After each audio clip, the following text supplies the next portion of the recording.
Let's head down to the car show. It's SEMA time, we gotta go. Underneath the Vegas lights, we are here for the auto sight. Trucks are lifted heaven high, burnout smoke drifts to the sky. Holman has but one goal in mind, it's to cover the show in the allotted time. It's SEMA, it's SEMA time.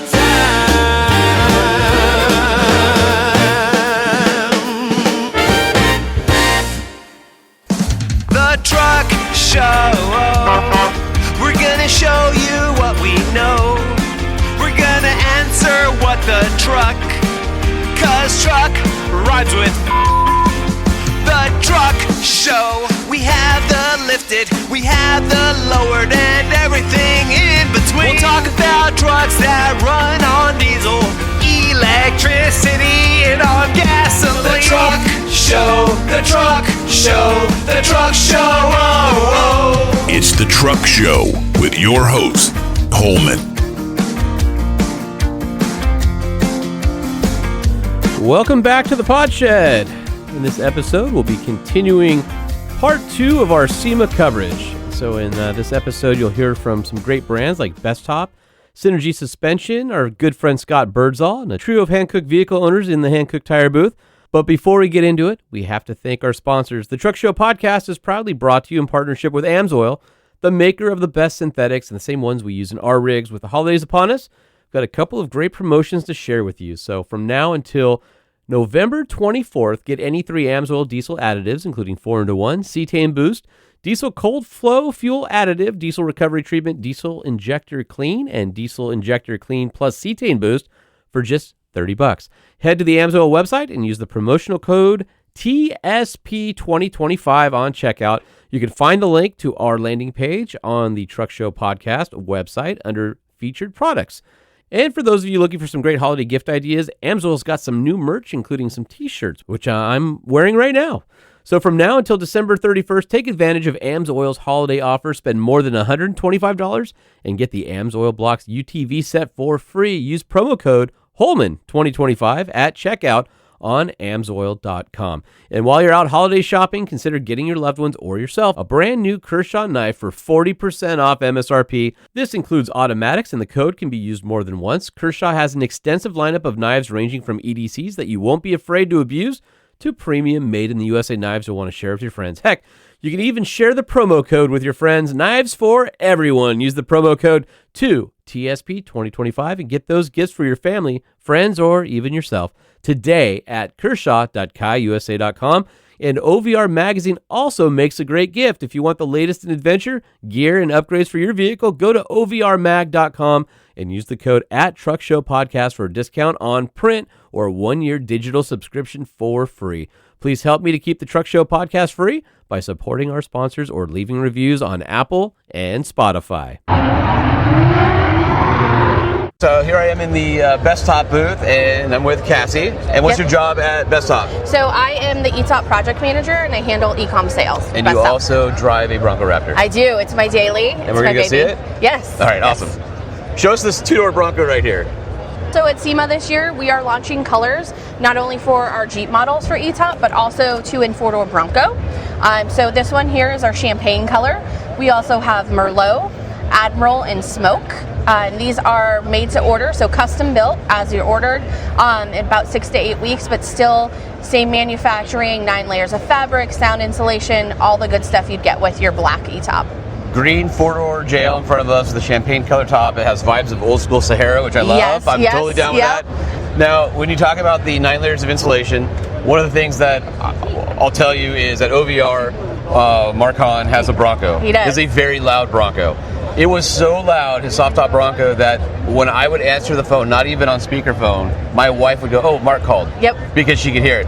Mark calls me one day, and I answer the phone, I put it on speaker, and it's quieter. And my wife goes, "Did you get a new car?" Yeah. And literally, it was the E-Top, and I've ridden in it, and I know it probably sounds crazy, but it actually sounds a little bit quieter to me, and at least in some frequencies, than the hardtop. It does. It's really amazing the difference. We have actually tested it, a like for like. We took my Raptor, borrowed a Raptor, and it was about 10 decibels quieter than the factory Which is a hardtop. lot. It is, yeah. Even on the, I was surprised on the highway. I was like, oh, semi's coming. Yeah. Nope. The nice it was thing quieter. about your E-Top is not only the insulation for sound and obviously weather, but being power, you really aren't giving anything up over a hardtop, right? Because you have the weather. It's quiet as far as the wind goes.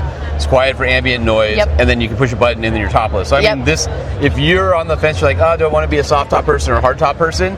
And you like the idea of soft top, but you like the livability of a hard top, this is probably that best in between product that you're going to get. That's going to give you the best of both worlds, and it's really good. Yeah, you really, you pay for the convenience. We understand it's a high ticket price, but topless in seconds is worth it, right? Like the rain comes in and you can close it up, or nice sunny day, open it up and enjoy it. You don't even have to get out of the vehicle to get it in its place. And how's access to the back with the top up? It's very similar to how it would be stock? Yep, exactly how it would be stock. Your side windows will zip, and then you can kind of toss it up on the top, and then you have full access.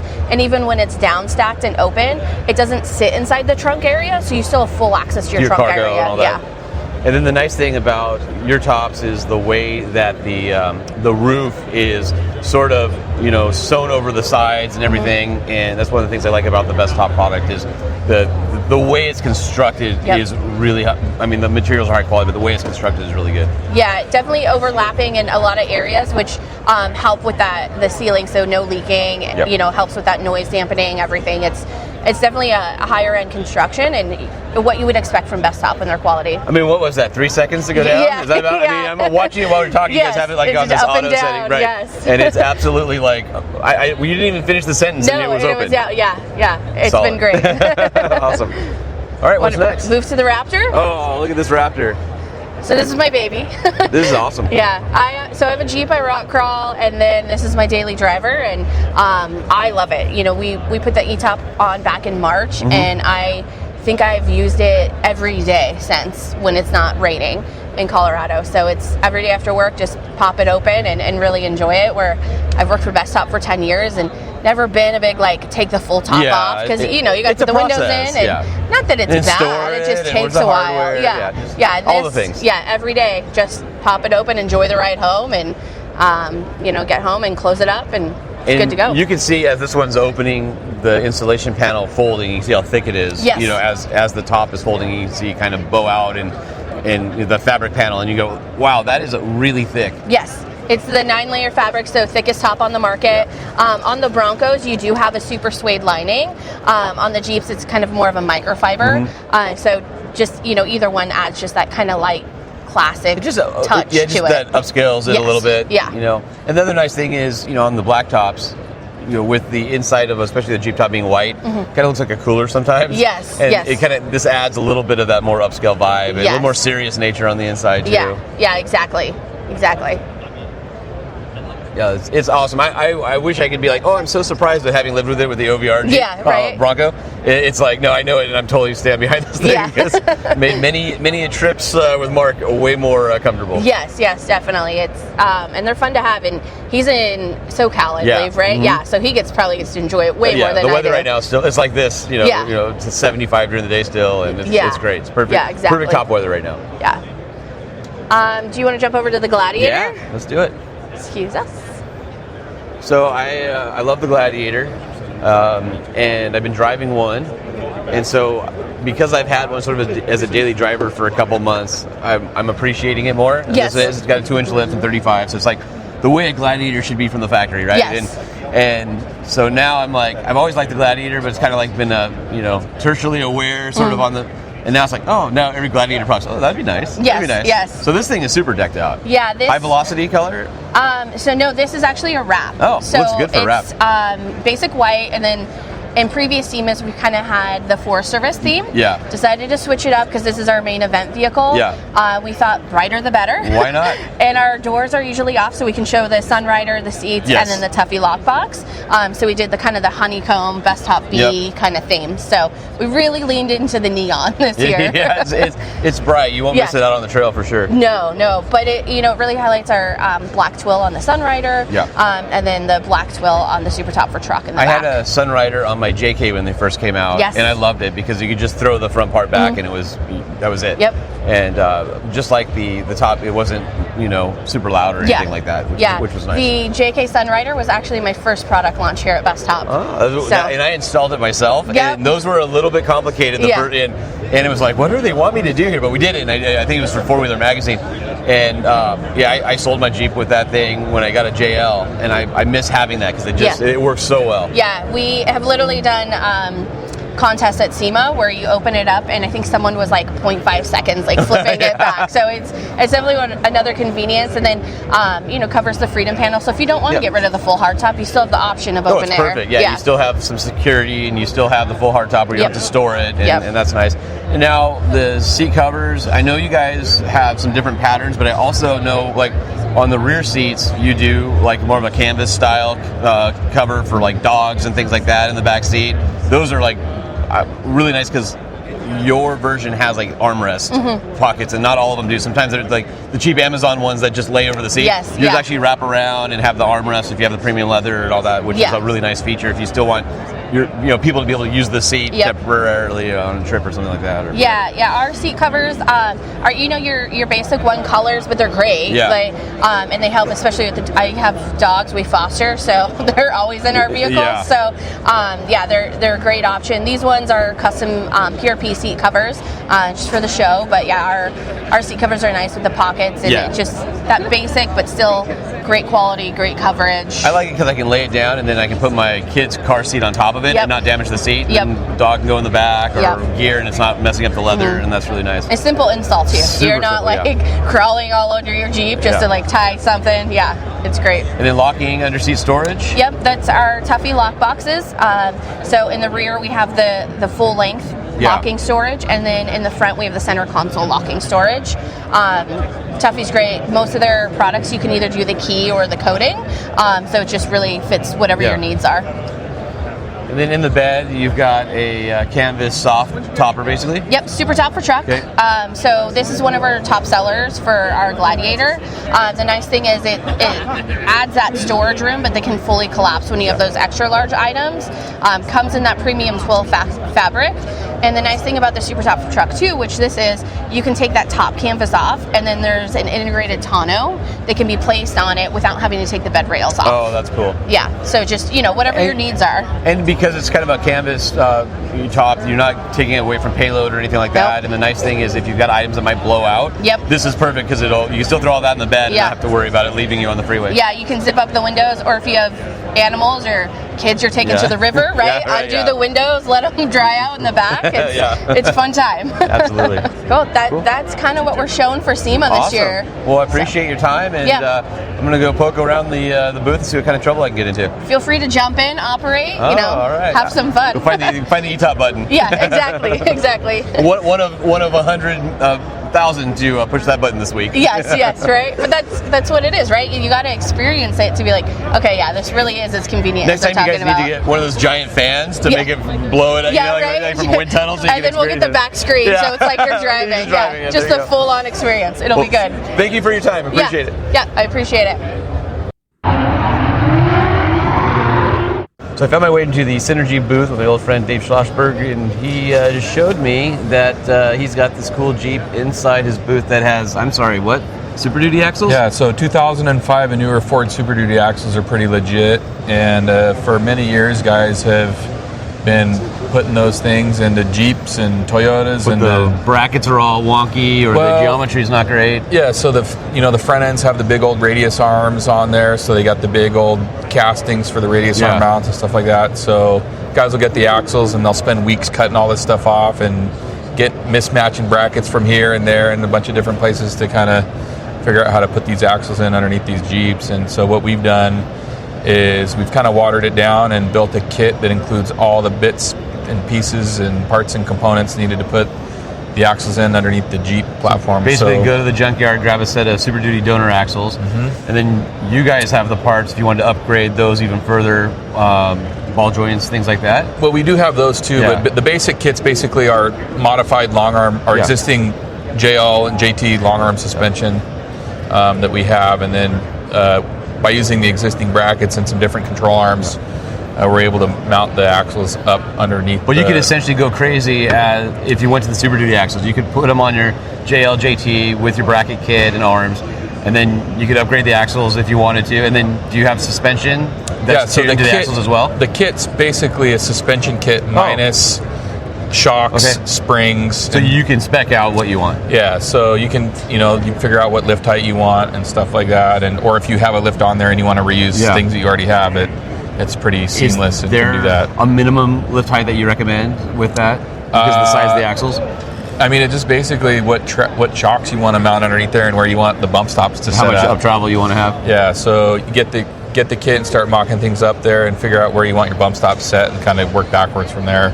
What is this one, this JL here sitting at? Yeah, so this JL is sitting on our 3-inch springs and 40-inch tall tires. So that's a F250, F350 axle set out of the junkyard.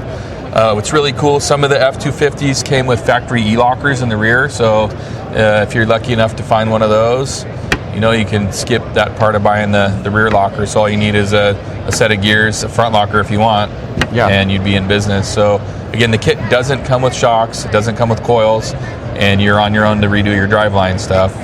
And then we do have an option for the rear axle. Some guys are pretty hot for the 14 bolts, so we have an axle bracket kit for the Ford Sterling rear axle, and then we have a different bracket kit for a 14 bolt. It's pretty much the same thing, except the track bar mount's a little bit different to make everything work right. What about integration, speedo, and brakes, all that kind of stuff? Yeah, so that's a great question, and that was a hang-up for a lot of people to make that part work. And so I know we're doing just an audio thing, but we're walking over because he's going to show me. Part of our display here, so this is our new, we have a new unit bearing that we're making, and we double drill them, so we have the 8 on 170 wheel pattern, and we're also drilled for 8 on 6.5. So if you want the front and rear Super Duty axle and you want to run the 8 on 170 pattern, you can do that. Or if you want to run the 14 bolt rear with the 8 on 6.5 pattern, you just press the different wheel studs into the unit bearing that we have. I'm seeing a wheel sensor and wiring harness, so you've got it set up for the right tone ring inside. And you just basically factory tone ring, but what we've done is we've made a new wiring harness that plugs into the factory Jeep plug. That's awesome. That plugs right in there, no dash lights, no nothing. Wow. And all you need then is just a taser, the taser tool that most people have anyways, to reset the tire size so the speedo's reading out right. That's cool because to me that's the biggest thing, because who wants to do the axles if you got to have if Jeep drives wonky or has a bunch of lights on it? That is the hard part, and we did fix that. Dude, right on. And we will do the unit bearings with different tone rings for different applications, like some of the Toyota stuff needs a different tooth count on there and things like that. So that is the thing that we're working on. So that's a big thing that we're displaying in our booth here, and we got some other stuff too. This is we have a Ford Super Duty high steer kit. So some of the big disco trucks, basically Super Duty's lifted taller than 6 inches. The steering starts to get really out of whack. Is that because of the angle? Yeah, so the angles of the track bar and the drag link. So we got our new steering knuckle that's part of the Jeep swap kit. Okay. So you can use that on a Super Duty. And then we have a special Super Duty high steer arm and a track bar relocation bracket here. So and looking at your display, your angles are almost identical. They're parallel, perfectly parallel as it sits here. So yeah, so we have one of our test trucks is a Super Duty with like a 10-inch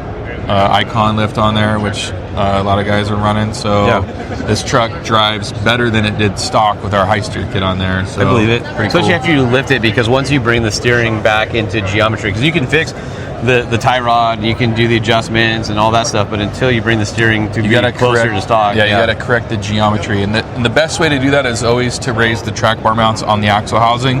That raises the suspension roll center height. Yep. That's always the best way to do that. Sometimes you'll see guys do the drop track bar bracket and then drop pitman arm from the steering box. it's a less expensive way to do it and not as good geometry-wise. So if you can raise it on the axle housing, that's always going to be ideal and the best way to do it. I'm sure there's a lot of Super Duty guys right now that are hearing this and they're just drooling. So I hope so. Is it synergymfg.com? Yeah, synergymfg.com. All of our new products are listed right on the homepage. And we also have a link on our website for our new SEMA product. So go ahead, log in there, check that out, and let us know if we can help you out. Cool. Thanks, Dave. Hey, thanks for coming by. Oh my God, it's that other guy who rolled a bunch of times and lived to tell a tale. Hello. What's up, Scott Birdsall? Just here holding down the fort at Heatwave, signing some autographs, giving away pins. Got a whole crowd here, and you're signing your name on posters and stuff? Something like that. So I've always wondered this question. I'm going to ask Semi-literate. Is that the same signature that you sign your checks with, or do you have like a stunt signature for this type of stuff? No, it's all the same. Is it? Yeah. I always wondered if people had like a fake signature. No, I had like the lamest signature ever. I don't think so. I think it's solid. For signing things. Oh. And I'm like, I need a cool autograph. Then I made the cool autograph, and then I sign everything with it now. So tell me about what's going on in the Heatwave booth. I see a bunch of glasses. I see you're wearing yours indoors. Yeah, cool. Because these lights give me a headache, man. So. Plus, you just look cooler with sunglasses on. Yeah, that's true. But we got full-on display. We got the old school TVs. The old school TVs is rad. I can't lie. Nothing's cooler than a TV VCR combo. TV wall, yeah. Yeah, we got a TV wall. We got 13-inch TV, baby. Oh yeah. Well, we got bro. These are 19. Don't try to shortchange me. Seen it. So we got the glasses on display here. We got all the shades you could possibly want, and you can buy them at the show. Oh, that's cool. So it's not just a display thing. You can come get something. And then which is good because half the people left them in a cab last night. I still got about 10 of these lean pins left, so if y'all are hearing this, you can come by and get a lean pin and a signed poster. But other than that, just chilling at SEMA, hanging out with my friends like you. And hey man, this is the first time I've seen you since before. Since we both almost unalived ourselves. Right. So I'm glad we're both here, and I'm coming your way. Yeah, being dead is not good. No, don't unalive yourself. That's not great. So I was sort of in your neighborhood because I had to do some stuff in Monterey, and I was like, can I take the extra few hours to make the right turn instead of the left turn and go to Santa Rosa? I'm upset that you didn't. And I just didn't have time, so I'm telling you, I'm making a point. I'm gonna come out we're gonna have lunch. That's an amateur mistake. And it's on me because I keep telling you I'm coming up. We have really good tacos around where I am. Do you? Yeah. I mean, sushi. I'd come up for you, but the tacos are going to put me over the edge. Yeah, tacos. I like tacos. What's the name of the best taco place in Santa Rosa? Oh, push El Roy's. El Roy's is the jump off. They have the best shrimp tacos. All right, I want to go to El Roy's when I come up. El Roy's is pretty good, and then taqueria. If you like flies in your food, but like the most amazing. But it tastes good. Yeah, then that's not El Roy's, and you got this taqueria El Favorito. Oh, I like it. So good. All right, so is like December your slow season? I don't have one. You don't have one? So if I just came up in December, so let's go to lunch. And December is like a season where I'm not racing, but I'm like perfect. So doing other stuff. Yeah. So if I just showed up on your doorstep like a wet puppy dog in the rain, so let's go have tacos. I'll be here. All right. Bright-eyed and bushy-tailed. Ready to go. Ready for some El Roy's. Put tacos on the schedule. Do it. Let's go.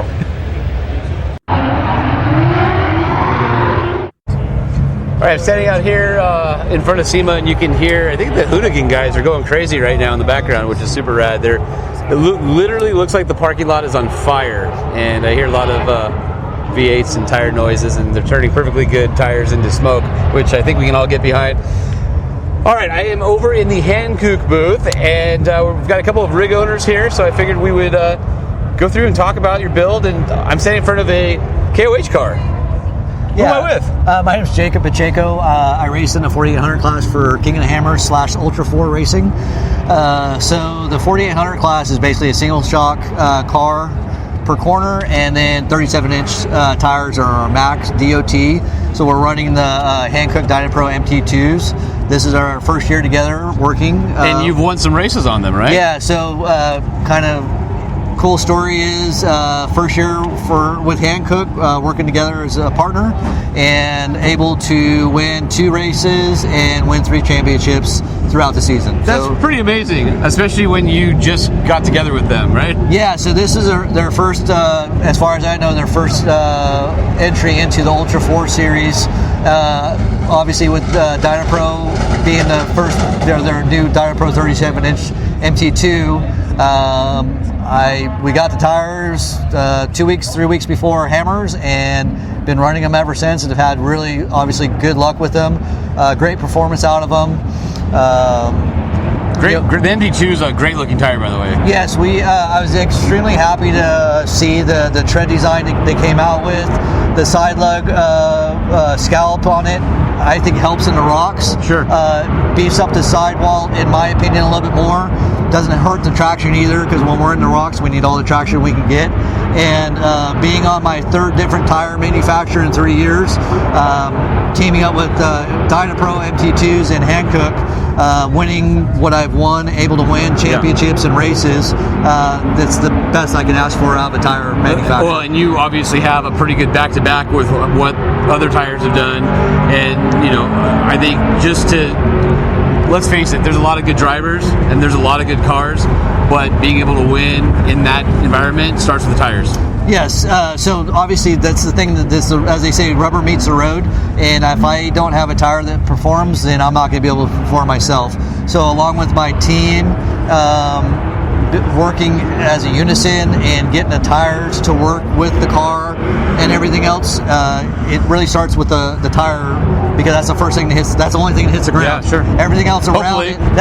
Well, I've done it the other way, and it doesn't work so good. No, it doesn't. But working with the Dynapro MT2s, working with the Hankook company this year has been a very satisfying and rewarding year. I'm kind of curious, when you are out racing, what type of tire pressures are you running? Like, what you've got? Is this a V8 car? Yes. So you got a lot of torque going through there, and you've got real bead locks on here. Yes, true bead locks. So I'm curious how they hold up sidewall wise, because you're putting a lot of torque through them. Yes. So that's, with them being a brand new tire to me, brand new tire to the industry. We had to learn a lot of this stuff as a team on our own with our past experience and figuring out what tire pressures they liked. And believe it or not, at the end of the race season, 38 pounds is what we end up running. Really? We started That's with amazing. 30. We started with 32 at Hammers, and then we progressed up to 38. And found that they like to run at 38 on a short course. Amazing. When we do short course racing, we run 38 because, depending on the terrain, we will grow heat in the tires, and they'll grow up to about 40 to 41 pounds. That much? Yes, especially the last race we had in Prairie City that I won. Okay. The track slicked out, and what we got a blue groove in it. So it adds a traction, but heat to the tires. Sure. So we started with a little bit lower air pressure at the 38, because I wanted ultimately to be at 41. Yeah. When we ran Desert at Laughlin for our last race of the year, the Nationals, we ended up running 38 because there's no rocks, it's all desert. And we wanted a little bit more traction with a little bit lower air pressure, but not sacrificing the durability of the tire. And the 38 is what we liked. How heavy is your car? The car rolls around about 42 to 4,400 pounds. So it's not light. No, and when I say dress, that means it's ready to race. Yeah. We have all the spares on the car, fluids, alternator, all that stuff that we would race at Hammers is what we race at Nationals, because if there's a problem, we want to be able to fix the car and not be broken down on the side of the road. I haven't driven on this particular tire, but I've been on Hankook before. Yes. And some of their all-terrains, which look a little bit pedestrian. Yes. And I was shocked at how durable they were. I thought, oh man, I know I'm going to get sidewall punctures. But specific to the MT2, not only does it have a great-looking sidewall with the scallops and everything, but they actually designed this tire for sidewall puncture protection and chip and tear, which is something that that's a huge thing when you're racing desert in multi-terrain. Yeah, so the biggest thing that eats us out on the lake bed or desert racing or rock crawling is really the sidewalls. If you don't have a strong sidewall, that's usually the first thing that will fail on a tire. You get punctures once in a while, that's going to happen. Yeah. I don't care what tire manufacturer you're on. Yep. But we've had the best lucks with the Dynapro MT2s for durability, sidewall, all that stuff combined is what I think makes the tire so good in my type of racing that we do with the 37-inch tire and the 4800 class. Awesome. Appreciate your time and telling us about your race car. Man, congrats on all your successes this year. I guess you're in prep, you got a mid-season now, right? Or in between season prepping, or do you have more races left? No, our season is over now. After this show, the car will come back to my shop. It goes down to bare frame. Yeah, blow it out. And then we rebuild the car from the ground up. And then we only have, I think, about 11 or 12 weeks before we have to get ready. Before we go to Hammers. Hammers, right, in February. Yeah, because we actually will leave for Hammers around January 20th. Will that be the first race of the new season? First race of the new season is always King of the Hammers, so that's our Daytona 500, Indy 500 of off-road racing for the Ultra 4 King of the Hammer series. Well, we'll see you out there, and wish you best of luck. Appreciate it. Come look at us in the Hankook booth, 4812 car. Awesome. Appreciate it. Appreciate it. Thank you. All right, so now I'm standing here with Joel Dulac, and you're a crazy man. Most crazy people, if I see them desert racing, it's because they're in a Beetle class. You're crazy because you went out in King of the Hammers in a Sammy. Absolutely. That's probably the funnest Beetle to race in, to be honest. I mean, I love Samurais anyway because they're just special and they're rad. But you've beat the hell out of this thing. Oh yeah. Every single race, we come home and we crawl underneath it and we find a new crack in the frame. That's why you can see all the plates in the frame, because every time you find a new crack, we just add a new one. Add a new plate? And then you just add more weld, and then you cut stuff out or put it back in, gussets. Let's not lie. We got some more time. This is a little rough on the outside. It's been through hell and back. It's a crumpled tin can. But it's still like, what other place can you go where you have a completely roached vehicle like this and everybody's like, that's rad? Oh yeah. It's because that's like most people would look at the hood like, oh, that's trash hood, throw it away. But that was a hood that was in prime condition. No, the hinges attach and it latches and the body gaps aren't bad. Right, and it still looks halfway decent. And if you go through a hailstorm, you don't care. Right. So tell me a little bit about it. Why a Sammy? Why are you crazy? Was somebody drop you when you were little, or what happened? I think so, but I've always had a thing for Samurais. Like ever since I was little, I always wanted one, but my mom always said they're unsafe to drive, so I could never have one to drive on the road. But they're just so like the right size. Yeah. They're small, they're nimble. They, in stock form, you can fit them in the back of a long bed pickup truck. They're pretty much a mini side-by-side before side-by-sides came out. Totally, right? Like some side-by-sides are bigger than this now. Nowadays they are. Yeah. And they're just awesome because you can drive them on the road, so you can go beat them up in the hills, take them down, go to 7-Eleven with it, and then still probably make it back home. So what class do you race this thing in? So we race in the 4600 stock class. Okay.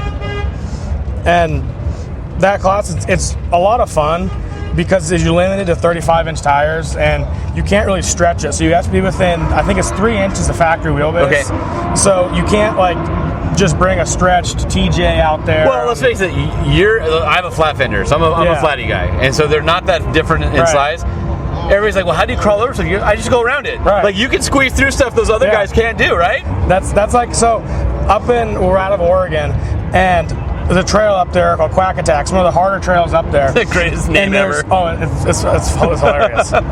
And there's a big pinch rock where all the guys on tons and 40s had to put a tire up on, get all sideways, crush their cabin, getting through. But this thing's so narrow, I just turn and drive to the middle of it, and then I just sit there and laugh at everybody else struggling to get through. I mean, there's something to be said of it. All right. What have you done to put it into race form? Because that's not a stock axle, right? No. I mean, you've upgraded the drivetrain. So you still have leaves, which is cool. Yeah, so Reservoir Foxes, smooth bodies. It's rough stuff, Toyota 8-inch housing with Toyota 8-inch third members, and so they're fully fabricated axle. And then on the outers, we're using a Chevy GM Dana 44 outer C's with. You know what's funny when you say that is everybody's like, dude, a 44 is so small for racing, but then you remember it's a Samurai, and it's giant. Right, and you figure this has 63 horse with the rear wheels. So it still running the stock 4-cylinder. Yeah, so that's the other thing. You have to have stock motor. Is it a 1.4? It's a 1.3. 1.3, okay. Yeah. And so then, with all the 44 parts, even Toyota guys will break them, but this is just such little power and little torque, you don't break anything. And, we've, for a lot of the races, it's so underpowered. But that's why if you look in the back, there's actually on 100 shot of nitrous right now. So for a lot of the short course races and stuff we do, we'll spray with 100 shot of nitrous, and Dude, that's rad. You pretty much spray it to the clutch slips, then you back it off a little bit. And Now, how did you figure out that 100 was the magic number? kind of just, it was kind of just like a combination of different people. But I'm like, oh, like add more. Like, no, I don't want to blow this thing up. And oh, the head lifted. Okay, we're back down a little bit. How does it respond? I mean, does it feel like you have a little tiny turbo in there? Yeah, it feels like a little turbo car because you have all of a sudden nothing, all of a sudden, bam. It's like those old off-road games where you'd get the nitro button and you'd be able to push it, right? All right, so tell me about the Hankooks. You're also on the MT2s? Yes, the Dynapro MT2s. So, pretty much, we did a photo shoot before Hammers where we put on brand new tires, and we did the photo shoot, pre-ran for Hammers, raced Hammers, and then raced the entire NorCal Rock Racing Series on a single set of tires. And, I mean, they hooked up great everywhere. Yeah. Like, I have no complaints. They're, like, we didn't have any flats, like, nothing, no issues with them. Like, this thing was so light that a lot of other tires, you spin them on the rocks and they won't, like, heat up and smoke. Yeah. Where these actually started doing that a little bit. And, I mean, this only weighs 3,000 pounds, so it's hard to... So what type of pressure do you run in these things when you're racing? So typically, like, Hammers were, like, right around 15 or so, and then NorCal... I figured it'd be less because you're so light. Yeah, and then NorCal will kind of go step it up to, like, 20 because there's a lot of just smashing through stuff. Yeah. You kind of bounce up and over stuff, Pin it! Right. All right, well, Joel, I appreciate you walking me through your Sammy. I love Sammys, and I love crazy people driving Sammys even more. Yeah, they're a lot of fun. If I ever see you out in the desert, can I get a ride? Oh, absolutely. All right, sweet. You might need a back brace. Oh, the sounds of SEMA. Let's just soak it in for a minute. Oh, I love it. I'm standing here with AIM. Is it Lorejas? Lorejas, sir, yes. Oh, I got it right. Normally I butcher it, but I got it right. My wife would be proud of me for saying that the right way. Okay, I'm looking at your Gladiator. By the way, this is the cover truck for our recent issue of OVR. Yes, sir. Yeah. And I'm looking at all the badges. So I want to see here. You've got a Blacktail, Wild Bill, Back Way to Crown King. I've done that one. Poughkeepsie Gulch. I've done that one. Fun Run, Snake, Black Bear I've done, Imogen I've done, Engineer I've done, Ophir I've done, Monument, Fins and Things I've done, Elephant Hill I've done, Schnebley, awesome, I've done that one. Metal Master I've done, and High Rock Cave. This is like the newest one. Yeah, because they changed the design a little bit, Yeah, that's the newest addition for the Batch of Honor trail recently. Yeah. So you've taken this Jeep on all those trails? Yes, sir. Good for you. So this one was been taken to all of this trail, and it's like most likely it's like a solo rig. Yeah. So I just asked the family of vibe. Yeah, right on. Yeah. That's awesome. So tell me a little bit about your build. I know if you want to find out more about it, you can go to OVR because they have a feature in the latest issue. Sir. But I like Gladiators. I think this one's a really clean build. So my Gladiator is like I have like a 35-inch tire. I'm running Dynapro XT, and then I have a Super Pacific camper, and in the back, I don't have any drawers and anything. Cause like because there's already 5 of us. I want to keep my rig like lightweight. Yeah.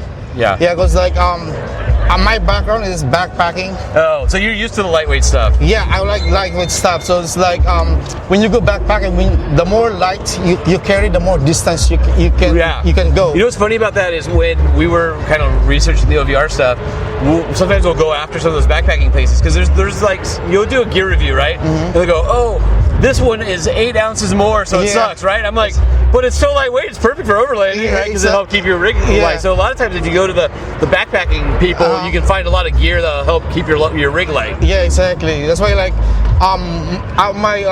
my philosophy in traveling with this vehicle is like some people will say, what would I bring to go on this trip? Yeah. For us, we will. Our mind will be like, which equipment we don't need on this trip. Yeah. Because if you say it's like, which one will I need on this trip? You have a lot. You'll just keep bringing more.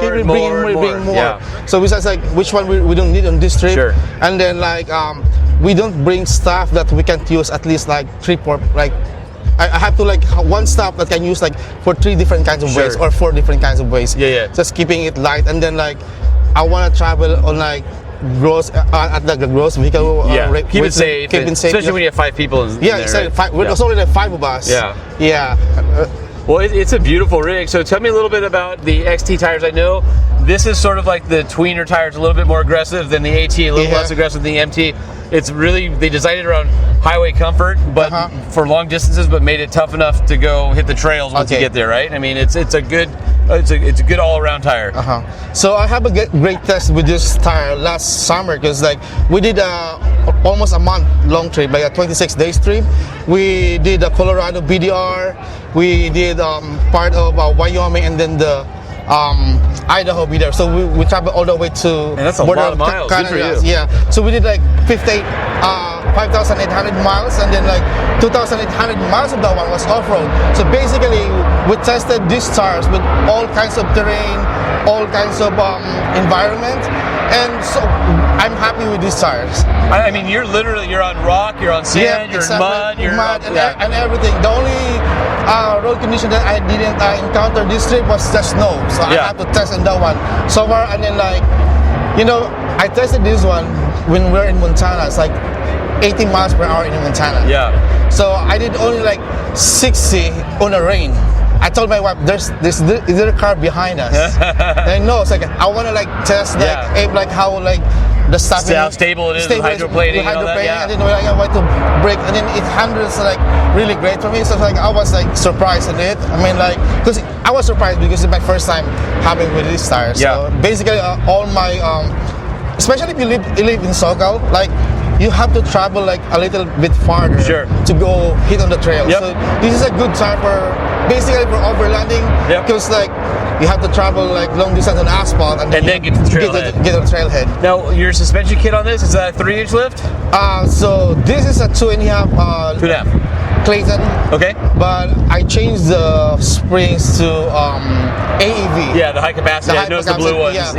It's a 2.5, but AEV says it's gonna be 3. So it's basically like 3.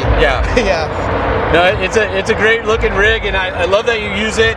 My last Wrangler, my 392, it had 30-something thousand miles on it, and about no joke, 5,000 to 7,000 miles are off-road miles. Like I used it, and I do it on big trips that were 1,000-mile off-road. So I love running into somebody else who uses their vehicle like I do, and hopefully I'll get to see you out on the trail, because literally you like all the same places I do. Yes, sir. I mean, like especially like I'm listening to the podcast. No, I appreciate that.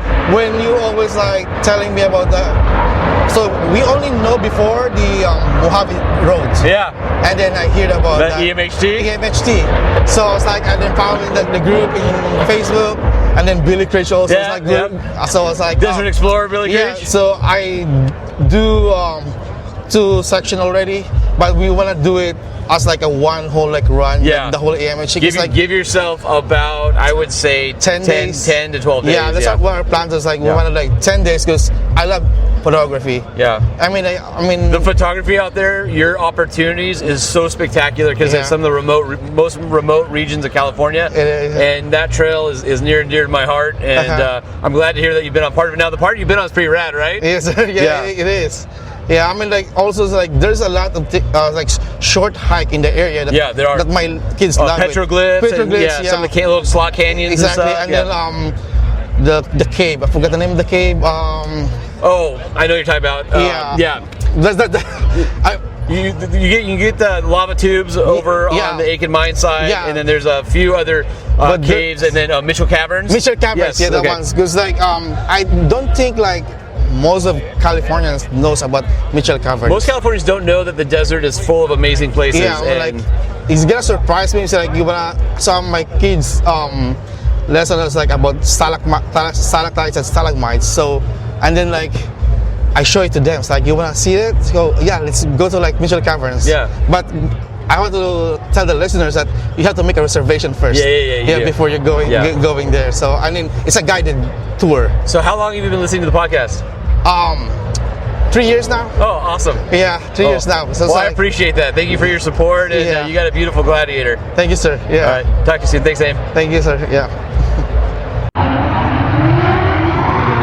Kirsten Backus, what is going on? How are you? We're at SEMA, Cobb Tuning Booth.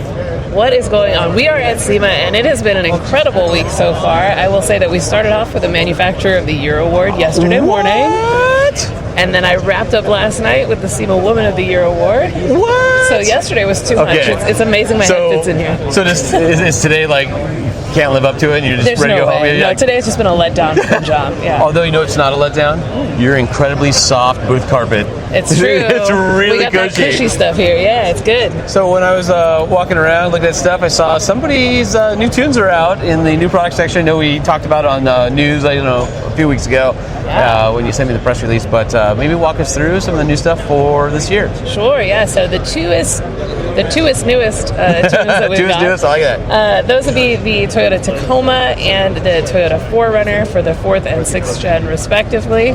And they are taking a little Toyota world by storm. So tuning is fairly new for that market. Yeah. It's been an interesting endeavor. Totally new. And then we've got so much new stuff coming on that front. So inside of Toyota, we've got Tundra, LXGX, Sequoia. What else am I missing? Land Cruiser. Yeah, it's all coming. All the things? That's blowing up. Mostly on the tuning side or accessories as well? All of the above. Okay. So as a standard matter of practice, everything that we support is going to get tunes, and then eventually the hard parts that go with it, with the stage packages, with the off-the-shelf tunes to make it all spin.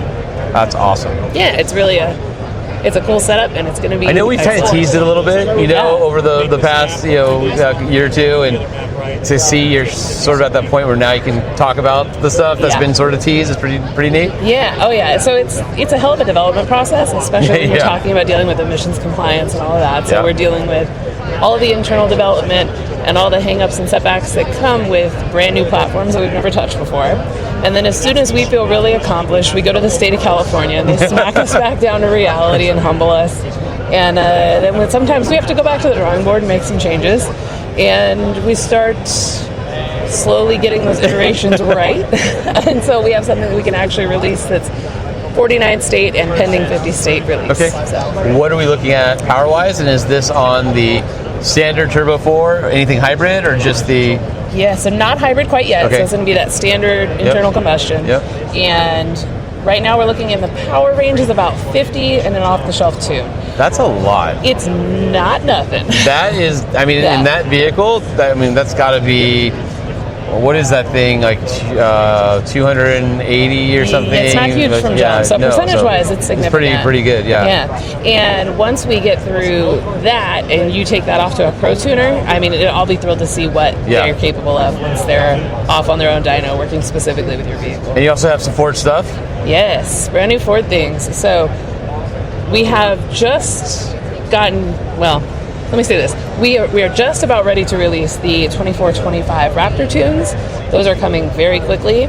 We have purchased a Raptor Ranger. Actually, we've purchased 2 Raptor Rangers because Lance had a hand in the first one. Those things are awesome. And they're so much fun. Yeah. So cool to drive. I drove it 20 miles, the shit broke down. So we've got Raptor Ranger, we've got Bronco Raptor coming, which is finally, right? It was him who caused it, though, right? Yeah. And then we have the standard Bronco, so the 2.3 and 2.7 options. We are nailing down the last pieces of that, and those will be released much sooner rather than later. So that's all coming in short order, rapid succession. You've been busy.